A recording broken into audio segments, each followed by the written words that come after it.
وزير شريهان وفطوطة، ونيلي كانت بهجة وسرور.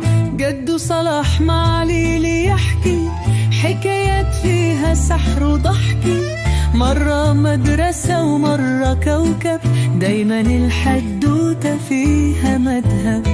هنرجع للزمن الجميل، حكايات مليانة تفاصيل، ده الخير دايما يكسب ويبان، وكل شر لآخر زمان. ميس جميلة قلبها طيب، تحب الناس وتحب تقرب، لكن عدلت دايما مكارة، بتحلم بالشر والإمارة. هنرجع للزمن الجميل، حكايات مليانة تفاصيل.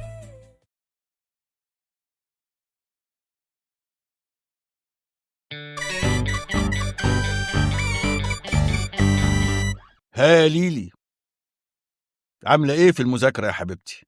هعمل ايه؟ اديني كل يوم بذاكر، اعمل ايه؟ لا المذاكرة بتخلص ولا حد بيبطل يسألني عاملة ايه في المذاكرة. ليه يا حبيبتي؟ هو انت ما بتحبيش تذاكري؟ وهو برضو يا جدو في حد بيحب يذاكر؟ امال بتحبي ايه يا حبيبتي؟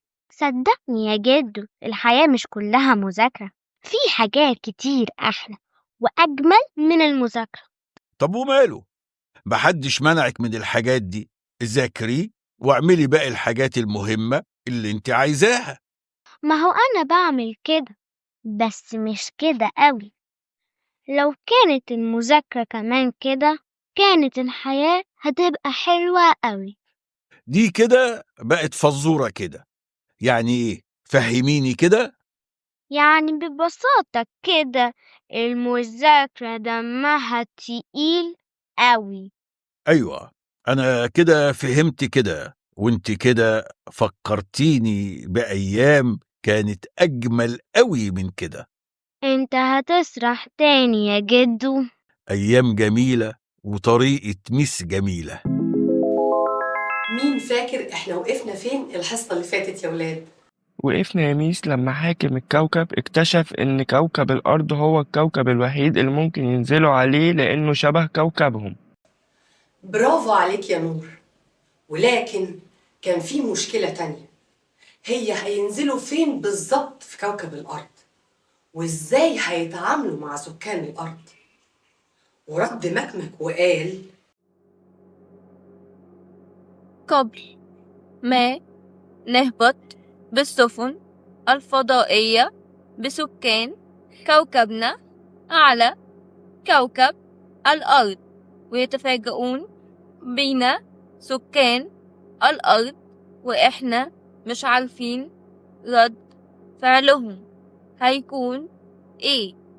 أنا شايف إننا نبعت حد مننا يستكشف ويجمع معلومات عن كل كبيرة وصغيرة على الكوكب، وكمان يحدد أماكن هبوط السفن في الأماكن الغير آهلة بالسكان. هننزل أنا وإنت يا مكمك في الطبق الفضائي التحليلي في مهمة استكشافية لتحديد الموقع المناسب للهبوط الآمن. انتهى، يلا بينا.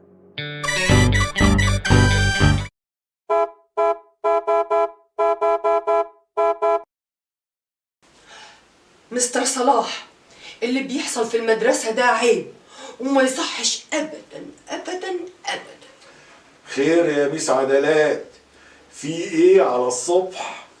يرضيك يا مستر صلاح، وانا بمر على المدرسة زي كل يوم وباخد الغياب، ابص على الفصول ملاقيش ولا طالب في تالتة اول، ولما بسأل عنهم يقولوا لي ان ميس جميلة قال ايه واخداهم لرحلة للقبة السماوية.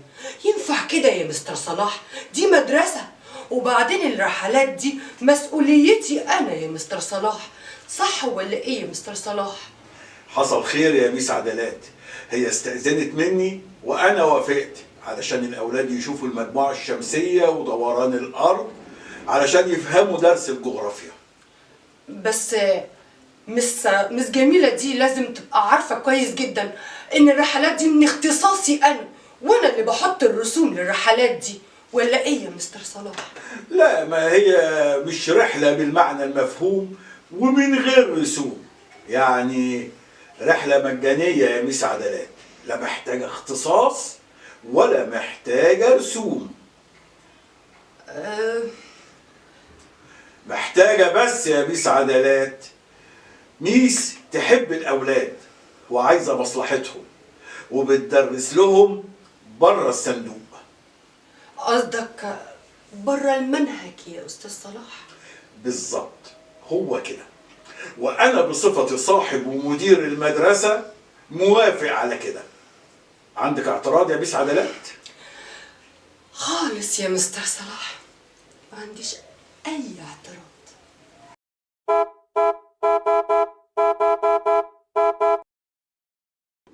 ها يا ولاد، فهمتوا حركة الكواكب حول الشمس؟ وإزاي الأرض بتلف حول الشمس؟ ها، فهمتوا ولا لأ؟ فهمنا يا ميس، بس عايزين حضرتك تكملي حكاية مكمك والحاكم لما نزلوا الأرض بالسفينة التحليلية.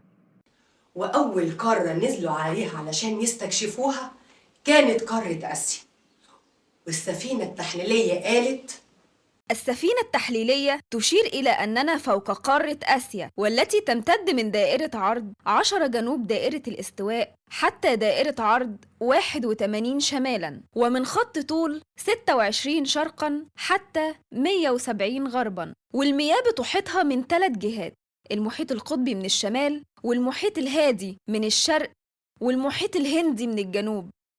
وفيها أكبر بحر مغلق في العالم وهو بحر قزوين، وفيها جزر كتير قريبة من سواحلها، والجزر يعيش عليها سكان من اليابان والفلبين. وحدود القارة هي جبال الأورال على حدود قارة أوروبا، وشبه جزيرة سيناء والبحر الأحمر ومضيق باب المندب حدودها من قارة إفريقيا.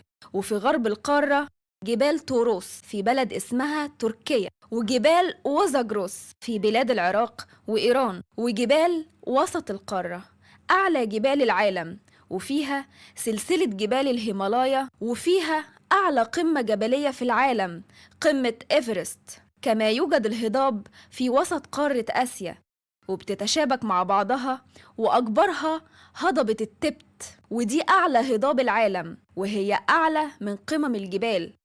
وفي كمان هضبة الدكن في وسط الهند، وهضبة شبه الجزيرة العربية، وهي مرتفعة زي الجبال ويمكن أعلى منها كمان. وبكده ما فاضلش إلا السهول، وفيها نوعين من السهول: سهول ساحلية على طول سواحل البحار والمحيطات اللي بتحيط بالقارة، ومعاهم كمان سهول متفرقة حول بحر قزوين. والنوع التاني سهول فيضية زي السهول الشمالية الواسعة في سيبيريا لأنهار أوب ويانسي ولينا، واللي بتنبع من الجنوب وبتصب في المحيط القطبي الشمالي وبتتجمد في الشتاء. وسهول في شرق القارة زي سهول شرق الصين ومنشوريا، وبيجري فيها العديد من الأنهار زي اليانجستي، وسهول نهر دجلة والفرات اللي بتصب في الخليج العربي، وسهول نهر السند اللي بيصب في المحيط الهندي. وبعدها اتجهوا لقارة أفريقيا، وفي قارة أفريقيا السفينة التحليلية قالت: أما عن قارة إفريقيا، هي قارة مليئة بالهضاب، هضاب الصحراء الكبرى واللي فيها هضاب الصحراء الشرقية والغربية لأهم دولة فيها واسمها مصر، وهضبة البحيرات الاستوائية في وسط القارة، وهضبة الحبشة في أثيوبيا واللي بينبع منها روافد نهر النيل، ونهري الأورنج والليمبوبو في هضبة جنوب إفريقيا في جنوب القارة. وفيها جبال أطلس أقصى شمال غرب القارة، وبينهم هضبة الشطوط، وجبال البحر الأحمر في مصر والسودان وإرتريا، وجبال كينيا وكليمنجارو في شرق إفريقيا، وجبال دراكنزبرج في أقصى الجنوب الشرقي. والسهول في أفريقيا 3 أنواع: ساحلية وفيضية وسهول صحراوية رملية. والسهول الساحلية اللي هي على سواحل البحار والمحيطات، وطبعا بتبقى ضيقة عموما لاقتراب حفات الجبال والهضاب منها، وبتتسع عند مصبات الأنهار. لكن السهول الفيضية زي سهول نهر النيل في مصر والسودان، وسهول حوض نهر الكونغو ونهر النيجر وغيرها، بتتميز بجودة التربة وصلاحيتها للزراعة. أما النوع الثالث من السهول هي السهول الصحراوية الرملية، نلاقيها في الصحراء الكبرى زي سهل كلينشو في ليبيا، وبحر الرمال العظيم بين مصر وليبيا، وأخيراً سهول صحراء كاليهاري في جنوب إفريقيا. إيه ده؟ هم كمان عندهم مصر زي ما عندنا مصرونة؟ أنا بحب البلد دي أوي يا مكمك، مصرونة أم الدنيا. وكمان نهر النيلون اللي بيمر في مصرون ده كان هبة الحياة لمصرونة في كوكبنا العزيز. سبحانك يا رب، حرمتنا منه واديته لسكان كوكب الأرض في أفريقيا. فعلا الواحد ما يعرفش قيمة الشيء إلا لما يروح منه. أنا حزين يا مكمك، حزين أوي يا مكمك،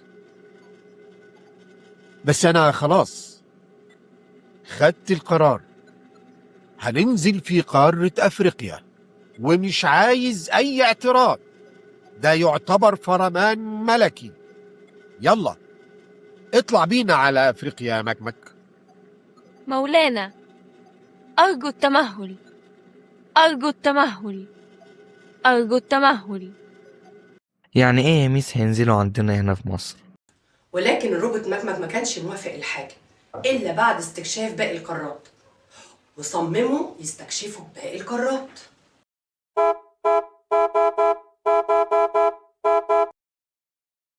وطبعا عايزين تعرفوا فزورة الحلقة.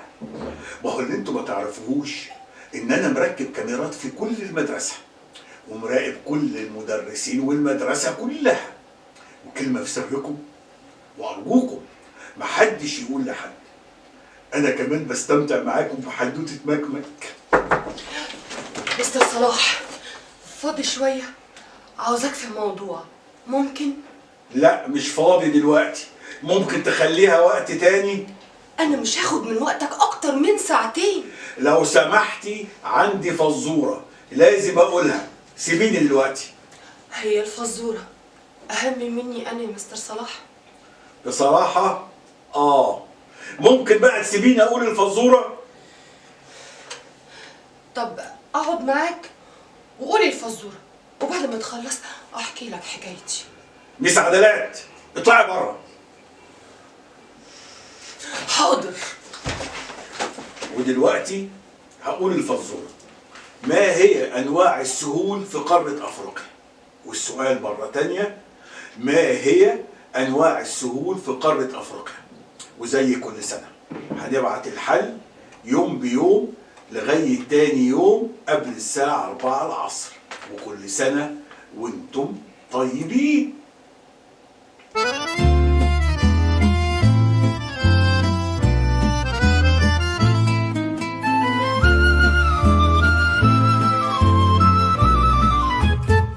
يلا بينا نلعب وندور في الحواديت جوا سطور، فوازير شريهان وفطوطة، ونيلي كانت بهجة وسرور.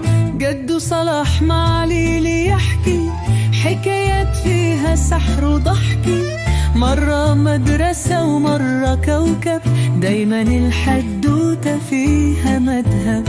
هنرجع للزمن الجميل، حكايات مليانة تفاصيل، ده الخير دايما يكسب ويبان، وكل شر لآخر زمان. ميس جميل